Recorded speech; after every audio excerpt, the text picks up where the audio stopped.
At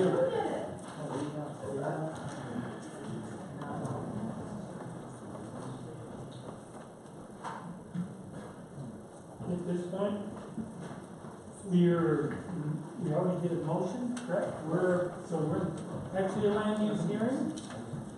So the first one on the agenda, the Epic Communication Tower, and then we have the staff presentation.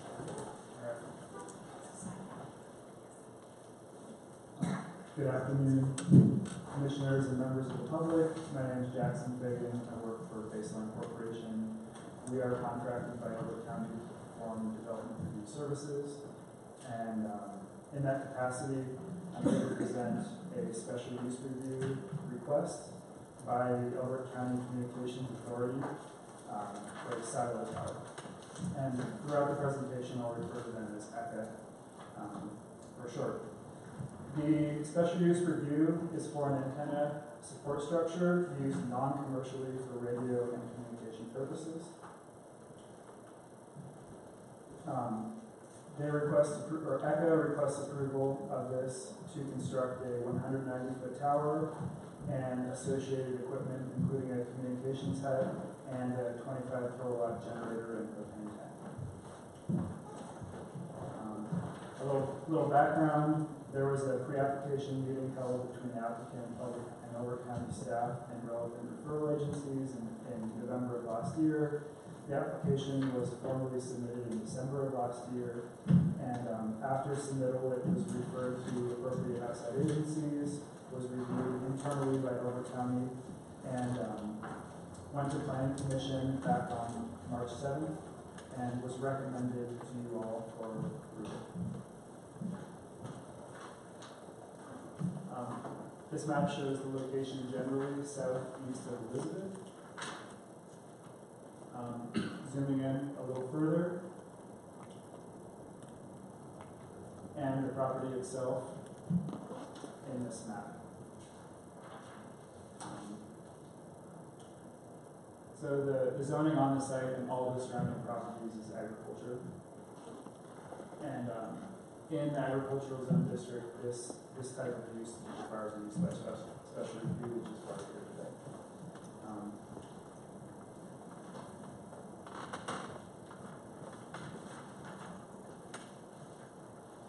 So the diagram on the left shows the site plan, and the square in the left-hand side of that.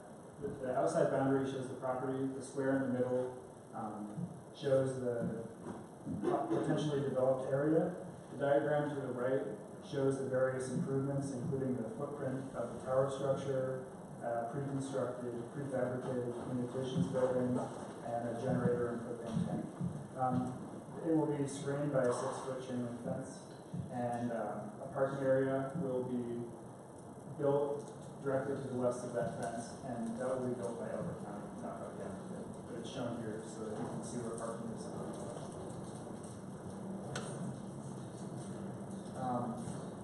There's an existing tower of similar construction and height just west of Kiowa on Highway 86. It's shown here in this image. The site itself, like I said before, is zoned for agriculture. It at one time was used as a silo missile storage site. It's now decommissioned, and also subsequently was used for waste disposal by Elbert County. At this point, is now unused. There's some associated outbuildings on the property, but it's not used at this point. There's also an existing communications tower, which will be brought down by the applicant. The topography, the site's generally flat, and it's not within the fault zone. So, like I said before, the application was referred out to all relevant agencies, and for the most part, nobody responded with comment, but substantive comments were received from the Mountain Rural Electric Association, as well as from the Elizabeth Fire Protection District. They did not voice any objection. They just had logistical concerns to work out with the applicant, and they have had good communication, and those concerns have been addressed at this point. Also, Elbert County Health and Human Services sent a comment from the Once comments were received and it was reviewed internally, we decided to go to public hearing, and per Elbert County regulations, the project was, or the hearing was notice was sent out by mail to adjacent property owners, as well as being published in the Winchline News. The proposal was evaluated according to the master plan, zoning, and subdivision. We found that it was consistent generally with the master plan, especially with the goal of providing adequate facilities to law enforcement and fire protection. In the zoning regulations, there's minimal impact to all the considerations we generally consider, including land use, county roads and services, the natural environment, as well as public safety, and subdivision regulations are not applicable in this case. So, that being said, we found that the proposal was in general conformance with the master plan. It meets the criteria for approval in the zoning regulations, and subdivision regulations are not applicable, and that the land uses are compatible with the existing and allowable land uses in the surrounding area, and that the proposal will not result in significant impact to the health, safety, and welfare of the residents and landowners.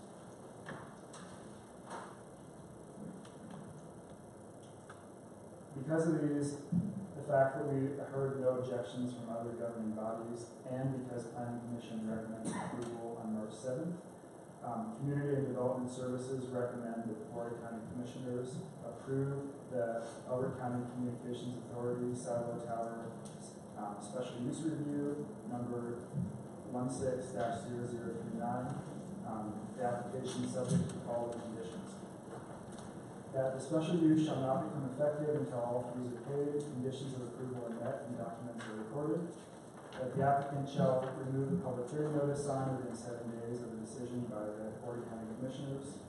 That recordation of all appropriate documents will occur within 180 days of Board of County Commissioner approval. That the applicant shall comply with all referral comments received from the Elizabeth Fire Protection District on January 24th, 2017.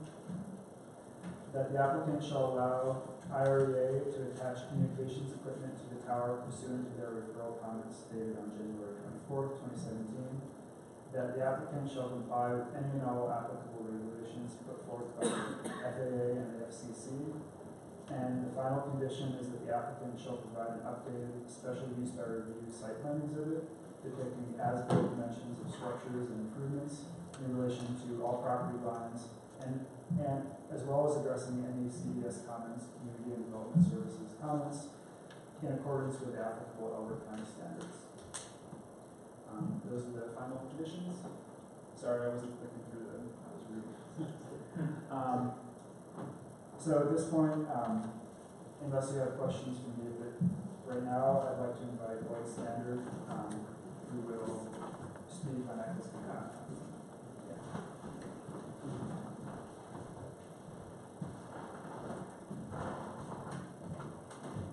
Good afternoon, Commissioners.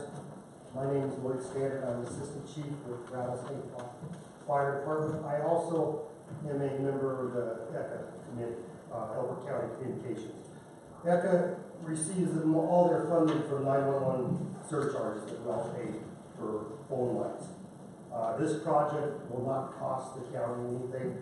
The funds are coming from the 911 charges that ECHA has collected. Also, we have a 50% grant for DOLA that is providing funding for this.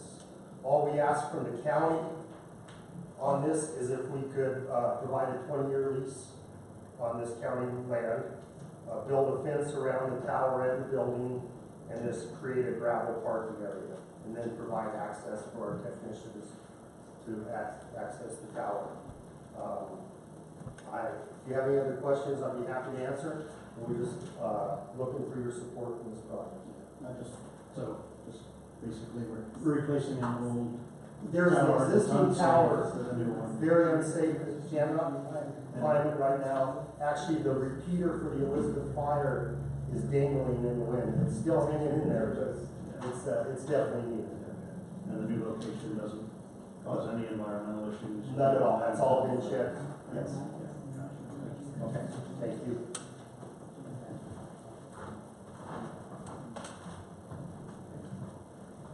this point, You want a motion before public comment? Yeah. Or do you want public comment first? I'm not familiar with how it's normally done. Is there a motion prior to public? I would think so. And then, okay, public comment at this point on the, Hackney Tower? No? So, Then if there's no public comment, I'll make a motion, if that's all right. if you could hold, I need to make a comment prior to this. I'll probably have to, I'll recuse myself on this vote. I am a member of the ECHA board, right, so thank you for your work. Thank you. Getting this all done, so I'll have to recuse on this. So, I make a motion now. Yes, All right. thanks. I move that we approve SU 16-0039 ECCA Cyber Tower used by special review for an antenna support structure used non-commercially for radio or communication purposes on a portion of a section of Section 33 Township 8 South, Range 64 West, 6th Meridian in Elbert County with the stated conditions of approval. Second. All in favor? Aye. Dallas, do we need to call for, you have me as recused? Good enough for me. All right. Next one, the ComNet wireless communications tower.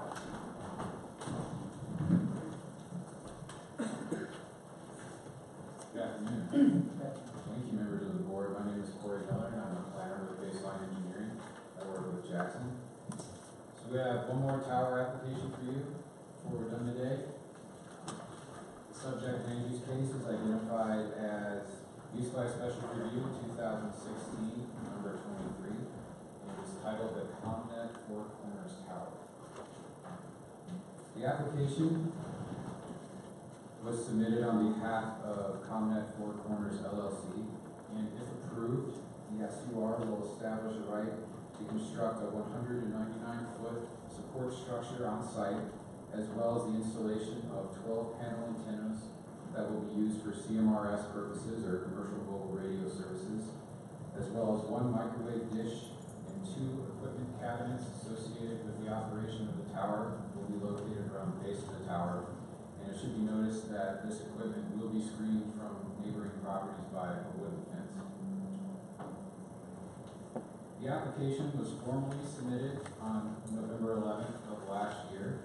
There were 2 rounds of reviews between staff and the applicant before it was deemed complete and ready for review before the Planning Commission and Board of County Commissioners. The Planning Commission voted unanimous approval for the tower on March 7th, 2017. And the Board of County Commissioners hearing was set for today, March 22nd, 2017. This slide provides you a vicinity of the subject development, as well as a look at the approximate property lines to which the antenna will be, and the tower for that matter, will be constructed. The property is located approximately 2.5 miles southeast of the Elbert community.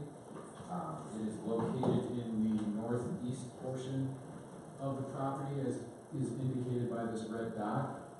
The parcel to where it will be located is approximately 476 acres in total area, to which the applicant will lease an area of approximately 50 feet by 50 feet. They will also lease an area for an access road that will provide access to the tower that measures approximately 400 feet directly west of County Road 37, which is more clearly indicated on this slide. It should be mentioned that the property is abutted directly to County Road 94 to the north, and then County Road 37 to the east. And as mentioned, this area represents that access lease area that measures approximately 394 feet. Therefore, the tower itself will be set back 394 feet from the eastern property line and approximately 621 feet from the north property line. Again, this is that 50 by 50 foot lease area to where the tower will be constructed within.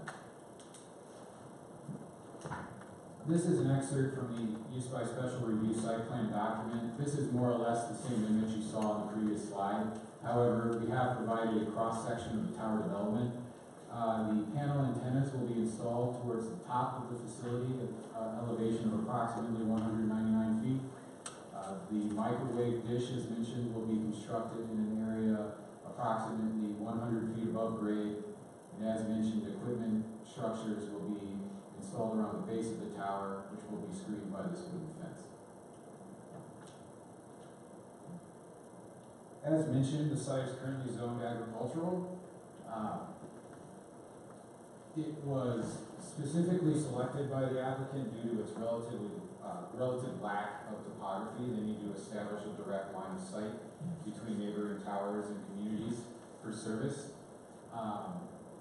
Because this is a use by special review, the tower will have to be located on an agriculturally zoned property in order for it to operate within the county. There is no known floodplain on site, and I believe the closest 100-year floodplain limits are located approximately 1 mile to the east. Again, this is another look at the property. It's taken from the Elbert County zoning map, just to highlight that the surrounding properties are all zoned agricultural, aside from one additional property located directly to the south, which is zoned residential agriculture. There is a split on this document. This is how the parcel appears on the assessor's website.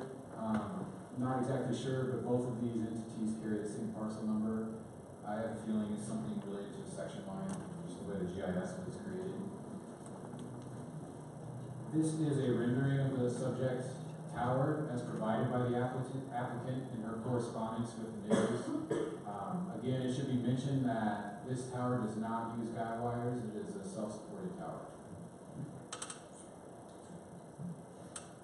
Apologies for the way that this slide showed up. But throughout the application process, we did receive several comments from neighboring property owners located to the north, west, and east of the subject parcel. And as required by the use by special review process, the application was sent to several referral agencies, both within and outside of Elbert County. Only 3 entities provided responses, of which 2, Mountain View Electric Association and Elbert County Engineering, provided no objections to the tower's construction. ECA, or the Elbert County Communications Authority, did request that additional space be permitted to install communication equipment that will aid in emergency responders throughout Elbert County. It should be mentioned that a follow-up letter from ECA was supplied in your packet, to which they've indicated their requests have been satisfied. As required per the FCR process, neighboring property owners within a quarter mile were notified of the public hearings for the Planning Commission and the Board of County Commissioners. As well, a publication was made in the Rangeland News on February 2nd, and a sign notifying of the public hearings was attached to the property, and a photo of that installation was provided by the applicant. This slide summarized the public comments that were received from staff and the applicant during the application process.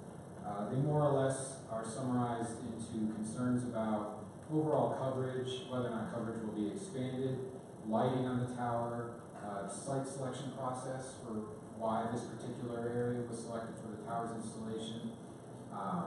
David Hoffer, who is located directly to the southeast of the subject parcel, indicated he has no concerns with the expansion of telecommunications, but he did have concerns about any potential property value impacts on his property, as did Diana Wright and Bernadette DeCoke. They also were in attendance for the Planning Commission hearing and provided concern in regards to any type of potential impact that might be related to CMRS facilities. It should be mentioned that the applicant did have correspondence with these property owners during the application process. They were very transparent, and they did provide testimony for these comments during the Planning Commission hearing, and they are in attendance today should any additional inquiry from the commissioners be required.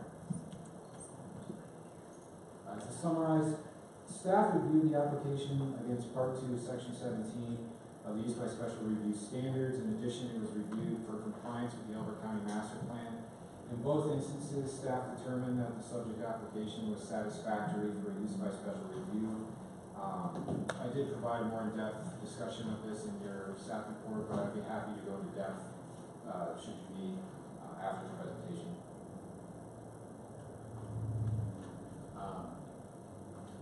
So with that, staff is recommending approval of use by special review 2016, number 23, per the subject conditions of approval. Sorry, I'm not sure what happened earlier. Those conditions 1 through 3 are standard for use by special review applications. The use by special review will not be effective until any outstanding fees are paid by the applicant, should there be any. The applicant shall remove all public hearing notice signs from the property within 7 days of this date, and recordation of the SUR site plan document must be made within 180 days of this date. Condition 4 requires that the applicant provide space within the support structure for any of the equipment required by the Elbert County Communications Authority, and I've described them on this slide. Again, as mentioned, the applicant has had correspondence with ECA, and we have a letter verifying that their requests have been satisfied. Finally, condition 5 requires that the application shall comply with all applicable regulations from the Federal Aviation Administration as well as the Federal Communications Commission. It should be noted that their applications to both these entities were supplied in your staff report. I know that interpreting those documents based on the nature of the information provided can be a little confusing, but I or the applicant would be happy to answer any questions you have in regards to either of those.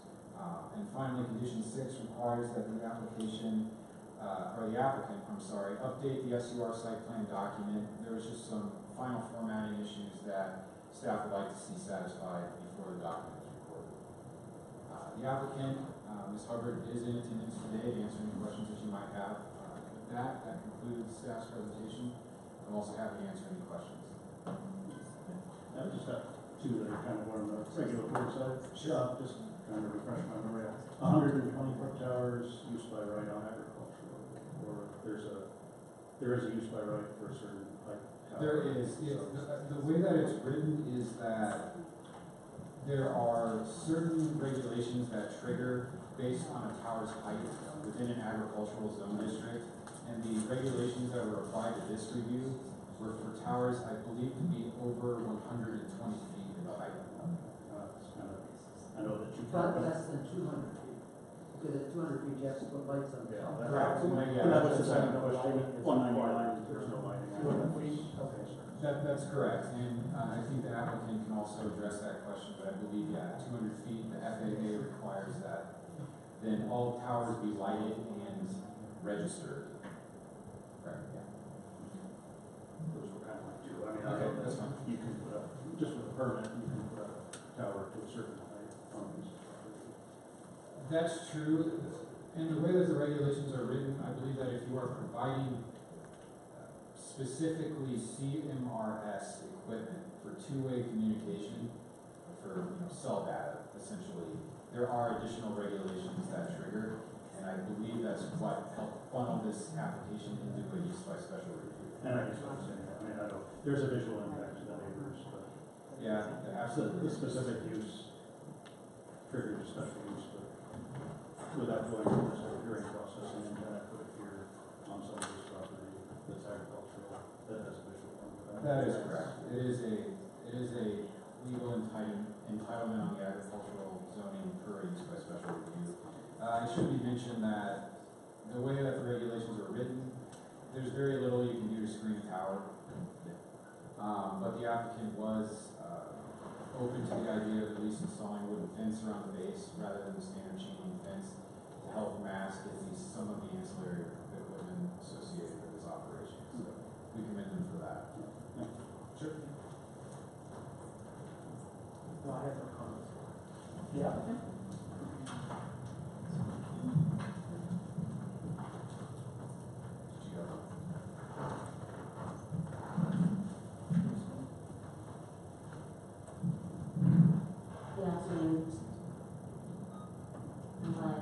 use the clicker considering it's on Chris.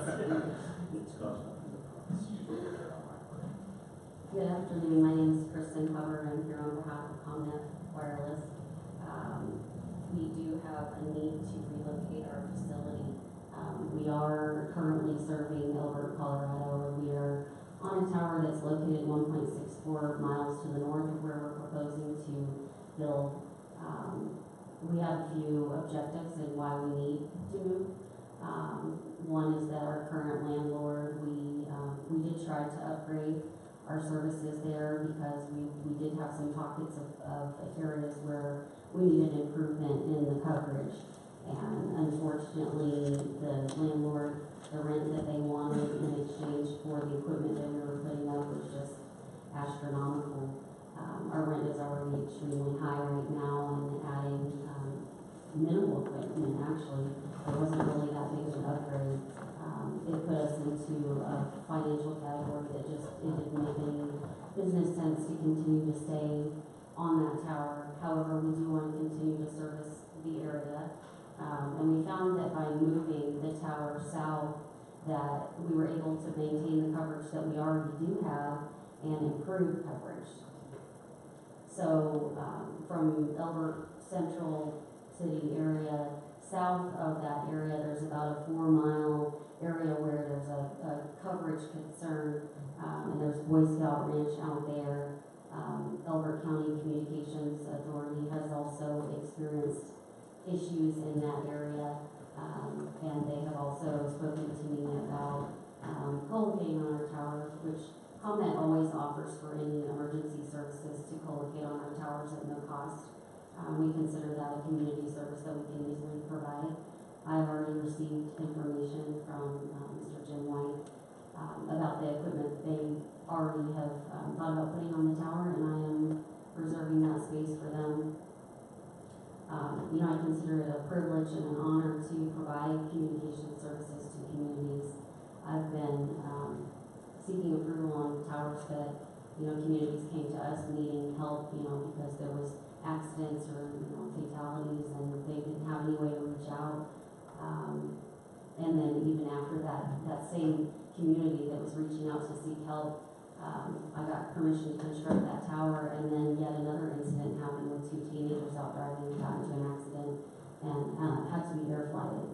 So, I consider the, cell service isn't just about Facebook and Twitter, and, it's great to keep up with your families, and, it's a luxury that I think we take for granted unless we need it in an emergency situation. So, I'm happy to help TECA in improving their network and what they need to do. So, I'm happy to answer any questions regarding lighting. It isn't going to be required to be lit. That's why it's 199 feet rather than 200. There are some instances where towers that are shorter than 200 feet are required to be lit. Those are in the instances where you have, airports that are nearby. There's guidelines for how far away the airports are or runways, and obviously that's for safety. So we do register all of our towers regardless of how tall they are, and we do meet all of the guidelines for what the FAA and the FCC does require of us. Yeah, I guess you're talking cost of lease, that was the tower owner, not the landowner? It was the tower owner, actually. Silver Spur Ranch is Harmony Land and Cattle, who we now would be leasing from for this new tower. They also own the land that the tower is on, that we are currently co-located on. So that was entirely just, they wanted So you a lot of rent. space on the tower? Yeah, and I actually, I've been doing this for 12 years, and the majority of my career was taking applications for carriers and, radio, multiple different people that need to co-locate on a tower. So I'm extremely familiar with what is a reasonable market rent, and this was far beyond that. So, we just had to pursue this, and it actually turns out better. We didn't have any other options. There were no other towers in the area to consider. We did consider different parcels to go on, however, this particular area, because of the elevation, and the terrain, this is really the only place that we could build a tower and accomplish everything that we had set out to do. So I'm happy to answer any questions you may have. I have no questions. I have one. Can I get your name again? Kristen Hubbard. Thank you.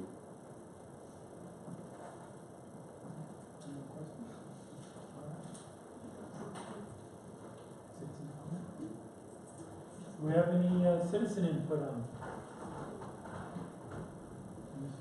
No? So, at this point, discussion?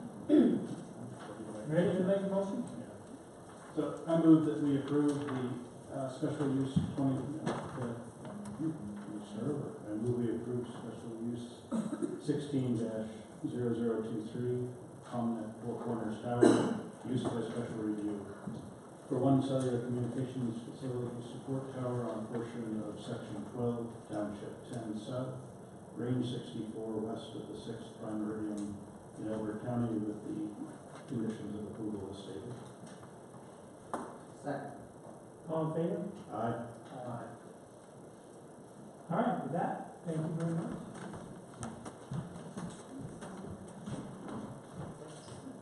Temporary asphalt plant, contract CDOT project, Stacy Wall, and that is a continuance. Good afternoon, Commissioners. Under CPS, we are asking for a continuance of that application to a date certain of April 12th. Why is it being continued?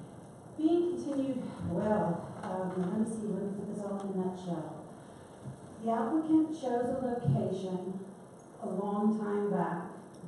You approved these, they are asking for 10 acres in an SUR. That 10 acres in an SUR was also within the 75,000 acres of the wind tower. As it would happen, two SURs happened to collide on County Road 57.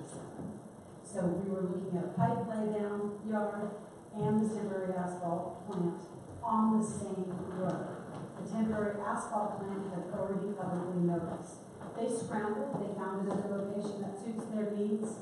Or, no, I take that back. We did renotice it because it was a new location. It's now on the north side of 86 off Rosales Road rather than on the south side, or 24. So long story short, they are a contractor that has a contract with CDOT. They need to move. And we really wanted to expedite them. They were gracious about not digging in their heels. They up and moved, and so we're trying to accommodate them. And this is for the work on 24. Correct. We don't need a motion for, You do. You do You need do, a because it's motion. been noticed for today. Oh, okay. So what you Okay. do, all right, Go ahead. that's fine. wait, did you have something to say? Oh, I'm sorry. Okay, The 12th is at the fairgrounds.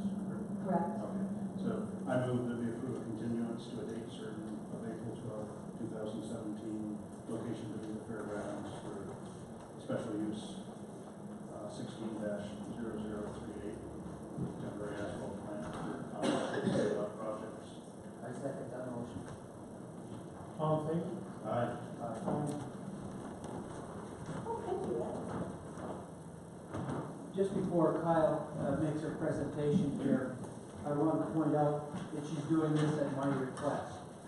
One of the- If one of the things that has become apparent to we as the commissioners and various staff members is that as you study the budget as it exists, and I'm disappointed more the people didn't stay because this is going to be a very important presentation. You'll notice that the majority of our property tax funds come from residences. One of the things is that I've been encouraging Kyle to help me find ways, help us find ways to encourage economic activity in the county. Because particularly after this Gallagher amendment, it's even going to make the ratio worse.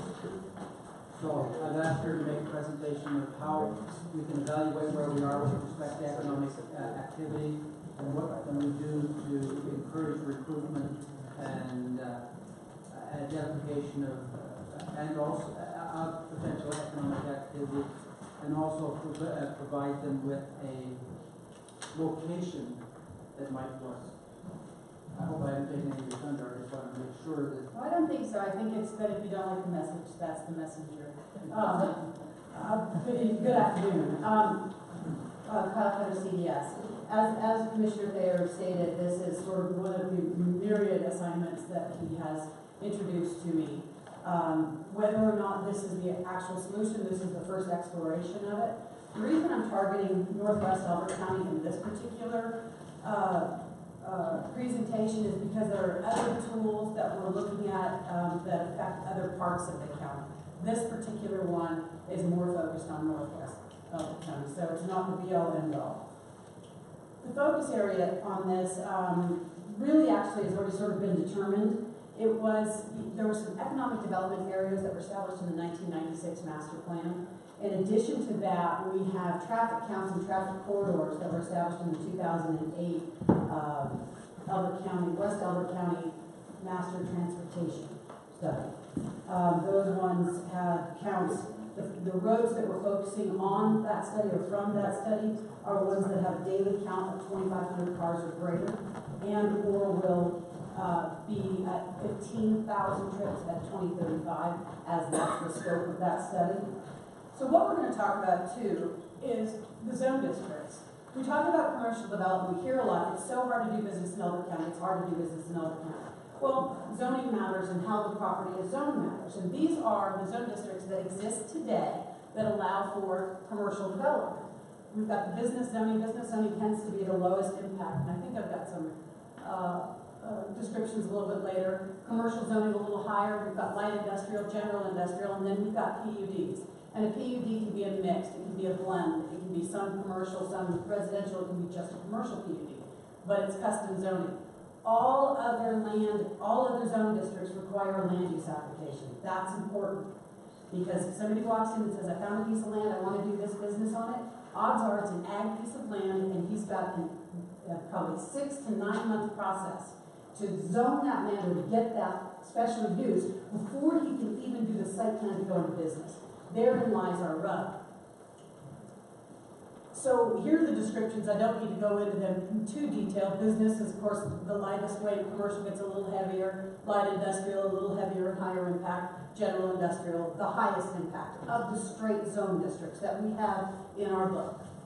The next one is that PUD zoning. And again, this is that elegant tool that you can mix uses, or you can get creative with PUD. We do have some PUD zoning with some commercial uses, and they're mostly straight commercial type uses, not a mix of residential and commercial. What if a piece of land is zoned property, ready to go, and somebody walked into my counter and I had a vacant piece of commercial land, and what they wanted to do fit into the uses of commercial land that day, and it was vacant and available, all they would have to do is a site plan process. Site plan process is an administrative process. It doesn't come before any boards, but this is that process where we get to look at how it sits on the land, how it affects infrastructure, how its development affects the drainage. Does the drainage run off into an Elbert County road? Does the drainage run off into a neighbor? This is also where the fire department gets to look to make sure that they've got their turnaround room, those sorts of things. So it's administrative. It does go out to a referral system with engineering to look at it, fire look at it, but it's a fairly straightforward process if this is the only process they have to go through. That's what we need to remember. Most of them also have to go through a public land use process because we don't have the inventory of the land we want. So here, I actually went into the assessor's database and I did an export. I exported into a spreadsheet every single parcel that we have in the county. I sorted them, I figured out, and then I pulled all of the commercial type zoning. I pulled all of the commercial, all the business, all the light industrial, all the general industrial, and all the PUD out. And right now I'm focusing on that northwest corner. Because again, I said we're looking at a tool that's going to address Agate, Matheson, and Elbert separately. So that's why we're focused here. In Kiowa, this is all of those commercial zone districts. Like I said, business, commercial, LI, GI, and PUD. Kiowa has 24 such parcels combined in all districts. Parker, that 1 to 10 is odd. Parker addresses, we've got 6, plus we've got an odd little PUD up there in the corner that is just a single blob of land that can be developed developed into either one block or 10. So that's why I say you've got a range of 1 to 10. So Parker really has either 7 or 16 or anywhere in between. Elizabeth has 19. These are Elizabeth addresses, unincorporated Elbert County, but have an Elizabeth address. Unincorporated Elbert County, have a Parker address. Now, we're gonna look at these. These are undeveloped parcels. This doesn't mean they're available. It doesn't mean they're for sale. It means that there's nothing improved on them. So they could maybe become something more.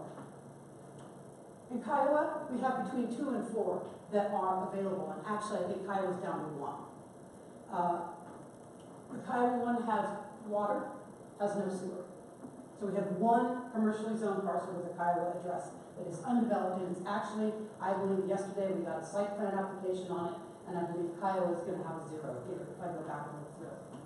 Parker addresses, we've got 3 available and got 1 to 10 PUD.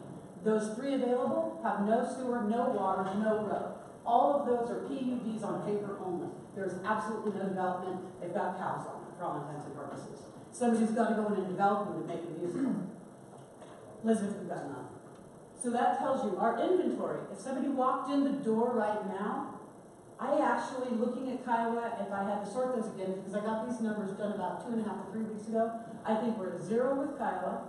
We're at a 3 to 13 in the Parker addresses, but they've got no infrastructure, not even access. They have legal access, but none developed, and we have none in Parker, or none in Elizabeth.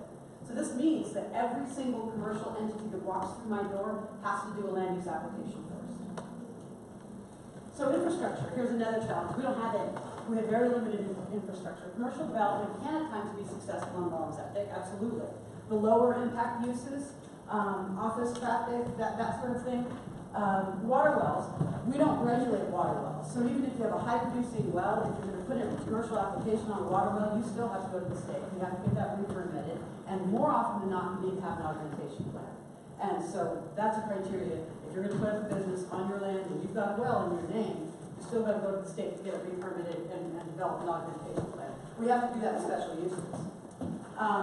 The Water Quality Division of CDPHE manages all septic tanks that have an effluent or have an output greater than 2,000 gallons per day. As an example, a 4-bedroom home produces roughly 480 to 600 gallons a day. So we're really not talking about that much use to hit that 2,000 threshold. So typically what we're going to say is if we're developing commercially on well and septic, the states can be involved on both ends. Infrastructure, so here we are, this is just sort of a summary. A lot of commercial development needs water and sewer. Some limited commercial development can be done on well and septic.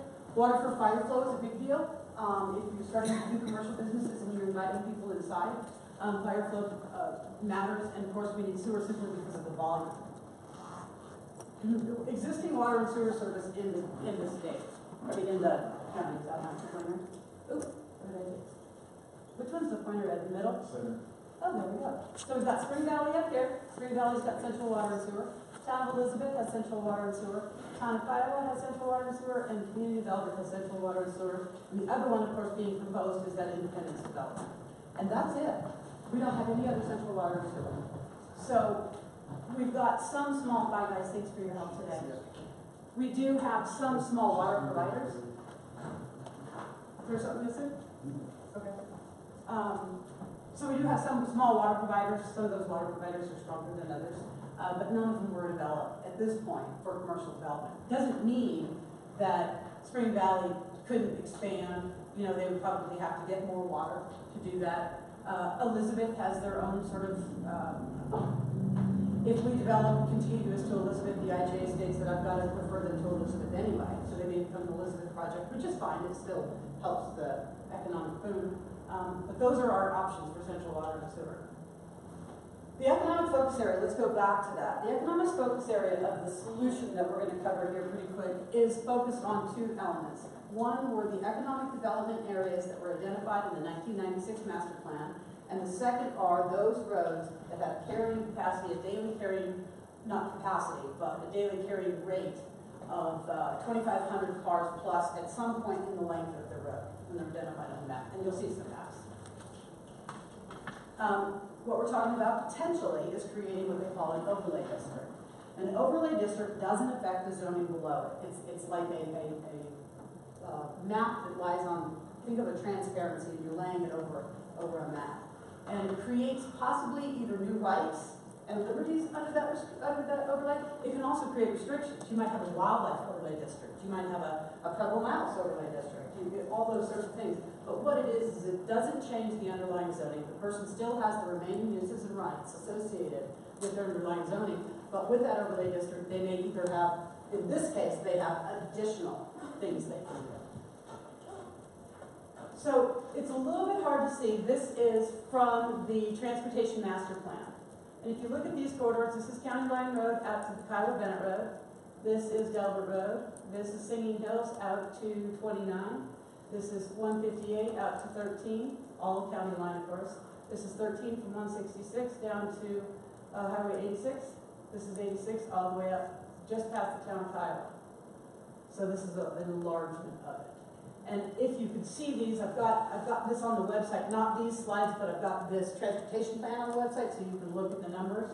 So these in green, most of these areas were actually already identified in the 1996 master plan as having been the economic development areas. They actually, in that master plan, were supposed to have been created by that master plan. It said they shall be, and I don't find record that they ever were. So the others that are added into this that sort of enhance it are those roads. You can kind of see the colors. The darker colors are the heavier use roads. So you can see where we've got some dark colors going on in here. Those are the heavier use roads. So we're proposing that the overlay district basically follow these corridors. This again is the transportation master plan, and it's another view. This is I think these are the actual numbers from 2008, and these are the future numbers for 2035. And I can't read it because I don't have my glasses.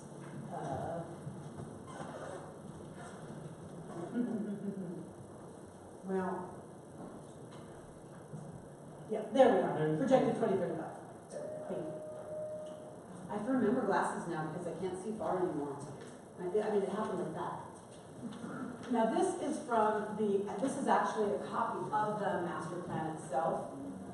So of course we're looking again, I've superimposed those corridors that we just talked about in here, laid them over the economic development areas that were identified in the master plan. And so now we're moving out of just the northwest part of the corner and proposing that the overlay district encompass all of the I-70 corridor that lives in our county and all of the 24 corridor that lives in our county.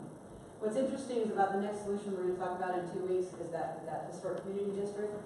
This will actually cross-benefit both the town of Agate, the town of Matheson, and the town of Simla. Actually Matheson, excuse me, Simla's incorporated. So the town of Matheson will be affected positively by this because they'll have an overlay district that adds some rights and some mixes that they don't have right now. And they're going to be a part of that community zone district. So we'll talk about how those two work together in a couple of weeks.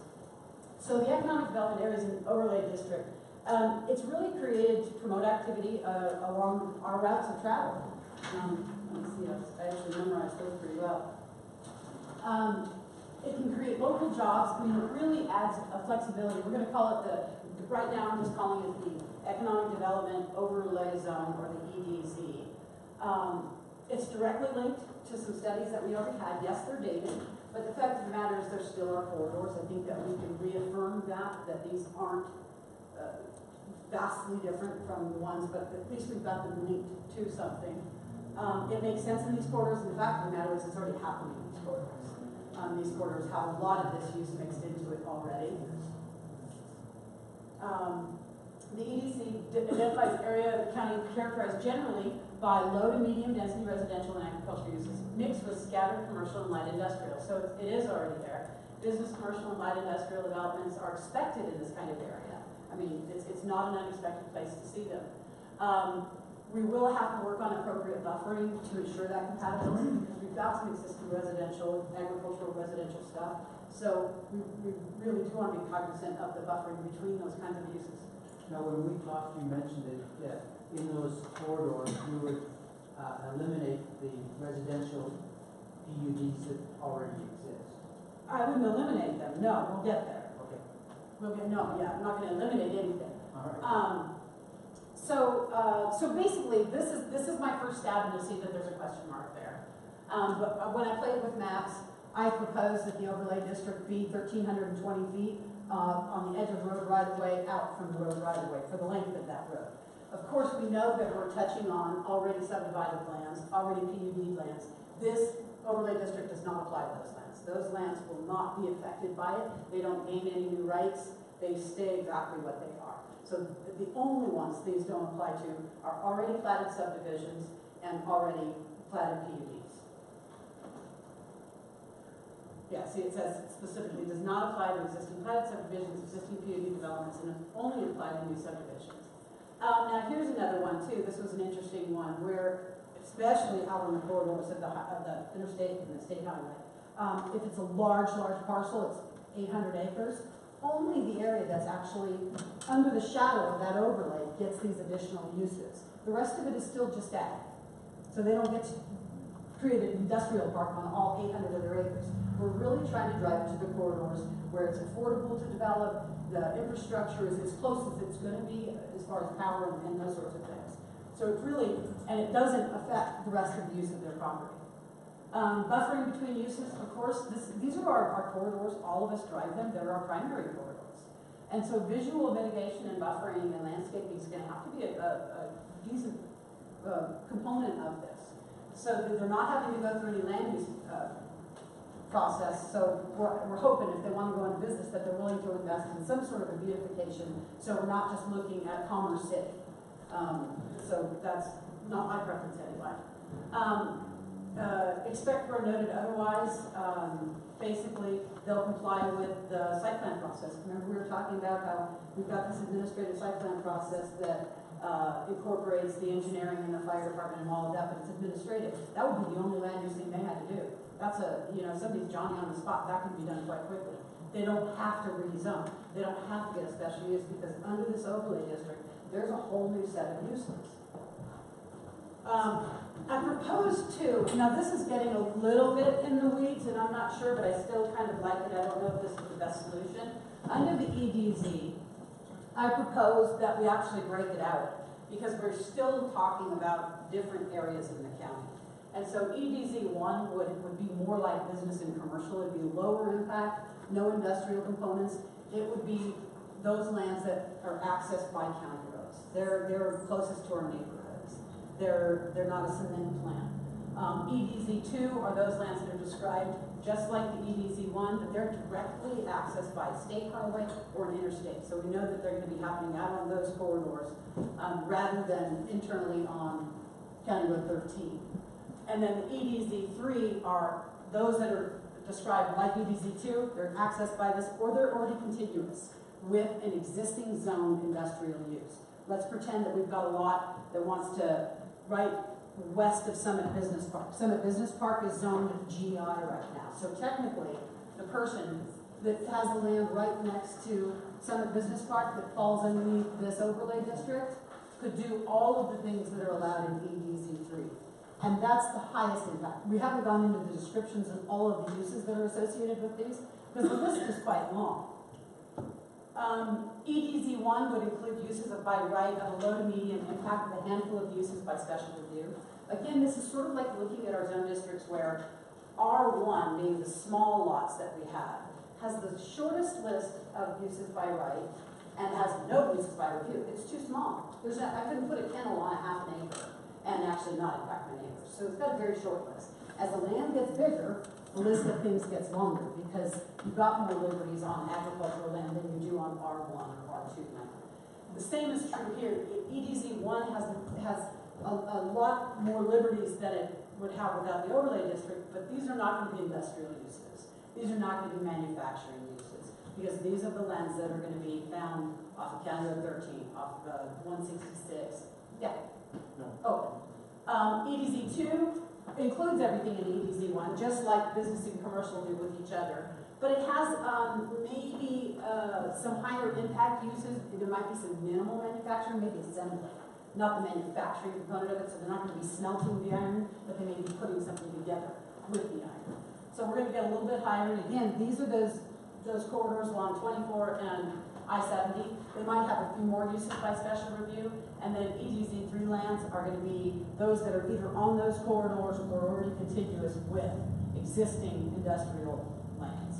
So we're keeping that high impact industrial together, but we're allowing it to grow.